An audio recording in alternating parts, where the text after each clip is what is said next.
En esta clase vamos a estudiar el ciclo de Cori, el ciclo de la alanina y la vía de las pentosas fosfato. Para eso es necesario previamente repasar glucólisis, glucólisis anaeróbica y gluconeogénesis. El primer ciclo de intercambio de sustratos entre tejidos que vamos a ver es el ciclo de Cori. Fue descrito por Carl y Gerty Cori en 1929 y gracias a este descubrimiento ganaron el Premio Nobel de Fisiología o Medicina en el año 1947. El músculo esquelético es un tejido que puede obtener ATP a partir de diferentes sustratos. Puede utilizar la glucosa que capta directamente de la sangre o, como ya hemos estudiado, puede almacenar glucógeno y cuando sea necesario degradarlo a glucosa 6-fosfato. Esta glucosa 6-fosfato se oxidará a través de la glucólisis aeróbica o anaeróbica según el aporte de oxígeno que el músculo esté recibiendo. Durante el ejercicio intenso, el aporte de oxígeno se encuentra disminuido, por lo que la obtención de ATP es a partir de glucólisis anaeróbica. Recordemos que en esta vía el piruvato se convierte en lactato, que es liberado a circulación sanguínea. Otras células que siempre realizan glucólisis anaeróbica con producción de lactato son los glóbulos rojos. Para ellos, esta es la única vía de obtención de ATP, ya que son células que carecen de mitocondrias. En el ciclo de Cori se relacionan la glucólisis anaeróbica que ocurre en el músculo y en los glóbulos rojos con la gluconeogénesis hepática. El lactato generado en estos tejidos es liberado a circulación sanguínea, ya que no debe acumularse en el interior de estas células. Desde la sangre es captado por el hígado, que lo utiliza para hacer gluconeogénesis. La glucosa sintetizada sale a circulación sanguínea y puede ser captada por el músculo y los glóbulos rojos para continuar obteniendo ATP a partir de glucólisis anaeróbica. En el caso del músculo, esta glucosa también puede utilizarse para sintetizar glucógeno y recuperar los depósitos perdidos durante el ejercicio. Entonces vemos que en este ciclo se intercambian lactato y glucosa entre el músculo y glóbulos rojos y el hígado. La función de esta vía es mantener el aporte de glucosa a estos tejidos que la están utilizando y a su vez metabolizar el lactato para que no se acumule ni en las células ni en la sangre. El siguiente ciclo que vamos a estudiar es el ciclo de la alanina. En este caso participa el músculo esquelético liberando alanina a circulación y el hígado realizando gluconeogénesis a partir de este aminoácido. El músculo puede producir alanina en dos circunstancias. En el ejercicio intenso, como vimos antes, el piruvato se produce a gran velocidad y puede transformarse en lactato para salir de la célula. En esta reacción participa la enzima lactato deshidrogenasa. Si el ejercicio es tan intenso que se supera la velocidad de esta enzima, el piruvato también puede transformarse en alanina a través de una transaminasa. Esta alanina es liberada a circulación sanguínea y captada por el hígado. La otra fuente de alanina en el músculo es la proteólisis. Durante el ejercicio intenso o el ayuno prolongado, las proteínas musculares son degradadas para liberar aminoácidos que puedan ser usados por el mismo músculo o liberados a la sangre y posteriormente captados por el hígado. A continuación vamos a ver mediante qué vías metabólicas el hepatocito responde a una disminución de la glucemia, es decir, a una hipoglucemia.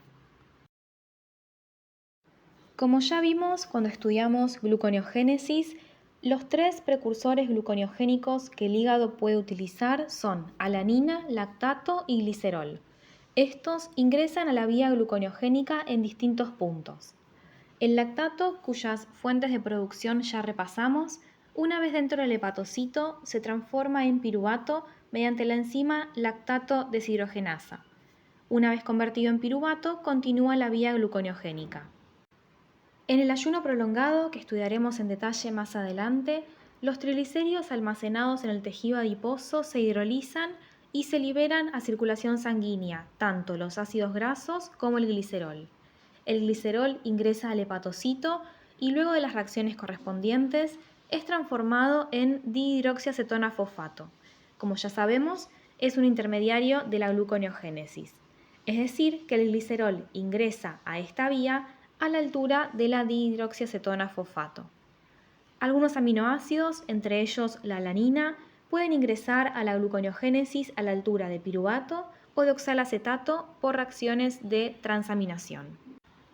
Finalmente, la glucosa 6-fosfato es desfosforilada para que la glucosa pueda atravesar los transportadores específicos ubicados en la membrana del hepatocito y así llegar a circulación sanguínea. Desde allí será captada por los órganos que la necesiten. A medida que vayamos avanzando en el estudio de la integración metabólica, será importante diferenciar las distintas situaciones fisiológicas y qué vías se activan en cada una. Luego de una ingesta, el páncreas libera insulina, que estimula la captación de glucosa desde la sangre y su utilización para obtener energía. Este proceso también sirve para disminuir la glucemia postprandial, evitando así la hiperglucemia.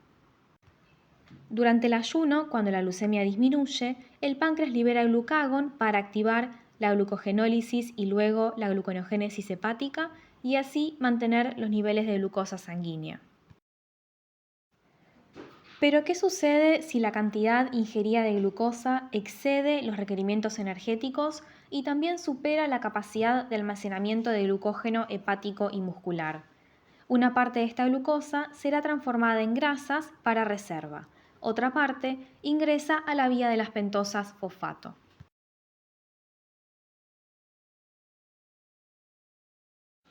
La vía de las pentosas fosfato es una vía alternativa de oxidación de la glucosa. Aproximadamente el 20% de la glucosa total ingresa a esta vía. Se utiliza para sintetizar pentosas fosfato, necesarias para la síntesis de nucleótidos y para obtener poder reductor en forma de NADPH. Este NADPH se utiliza para la síntesis de ácidos grasos y colesterol, por lo que podríamos pensar que esta vía es un punto de conexión entre el metabolismo de los hidratos de carbono y el metabolismo de los lípidos. Se puede dividir en dos fases.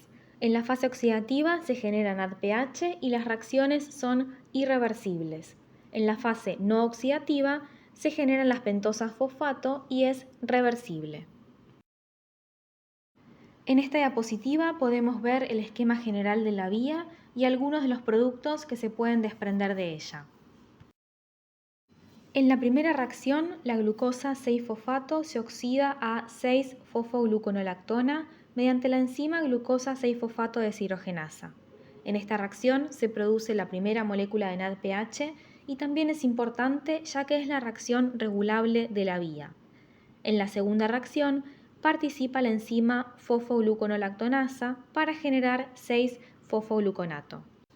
La última reacción de esta fase es la catalizada por la 6-fosfogluconato deshidrogenasa que genera ribulosa 5-fosfato. Esta reacción también es una oxidación, por lo que se produce la segunda molécula de NADPH. Como mencionamos previamente, la enzima glucosa 6-fosfato deshidrogenasa tiene una regulación alostérica negativa por el NADPH. La concentración intracelular relativa de NADP y NADPH regula el grado de activación de la enzima y por ende cuánta glucosa 6-fosfato se destina a esta vía en lugar de dirigirse a la glucólisis. Por ejemplo, la síntesis de lípidos consume NADPH generando NADP, es decir que cuando la síntesis de lípidos esté muy activa, también lo estará la fase oxidativa de la vía de las pentosas. La etapa no oxidativa de la vía involucra reacciones en las que se transforman intermediarios con distinto número de átomos de carbono.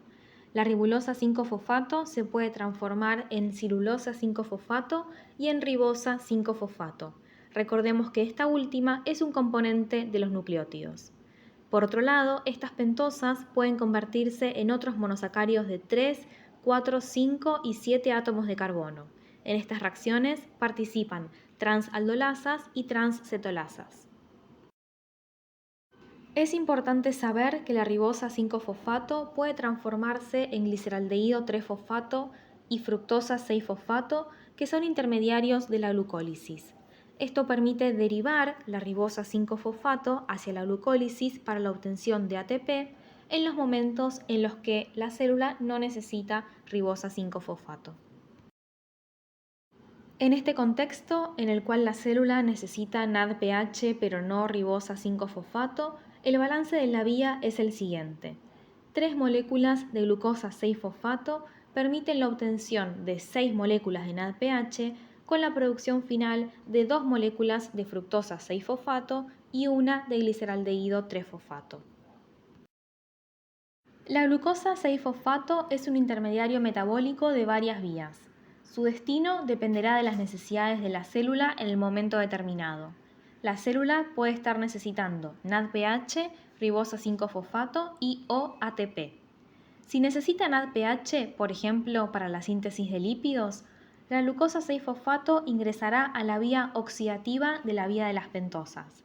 Si además necesita ribosa 5-fosfato para la síntesis de ácidos nucleicos, también ocurrirá la fase no oxidativa de esta vía. Si la célula debe producir ATP, la ribosa 5-fosfato se transformará en intermediarios glucolíticos. En este cuadro podemos repasar qué sucede en cada caso. Si la célula necesita más ribosa 5-fosfato que NADPH, ambas fases de la vía ocurrirán, pero además los intermediarios glucolíticos se transformarán también en ribosa 5-fosfato, es decir, la fructosa 6-fosfato y el gliceraldehído 3-fosfato que se generen en la glucólisis se desviarán para producir ribosa 5-fosfato. Esta situación puede ocurrir, por ejemplo, cuando la célula está por dividirse y necesita sintetizar nucleótidos para duplicar todo el ADN. Si las necesidades de ribosa 5-fosfato y de NADPH son equivalentes, simplemente se realizarán ambas fases de la vía. Veamos las situaciones 3 y 4. La célula necesita más NADPH que ribosa 5-fosfato. Esto puede suceder en un contexto de necesidades energéticas cubiertas o no. Si las necesidades energéticas están cubiertas, esto quiere decir que la célula está obteniendo ATP a partir de otras vías. En este caso, la ribosa 5-fosfato generada se transforma en intermediarios glucolíticos y estos, por reversión de la glucólisis, regeneran glucosa 6-fosfato que puede continuar alimentando la vía para continuar obteniendo NADPH. Sin embargo, puede suceder que los requerimientos energéticos no estén cubiertos. En este caso, los intermediarios glucolíticos generados a partir de la ribosa 5-fosfato continúan en la glucólisis para la obtención de ATP.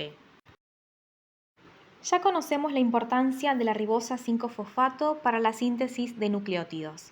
En esta diapositiva vemos para qué es necesario el NADPH.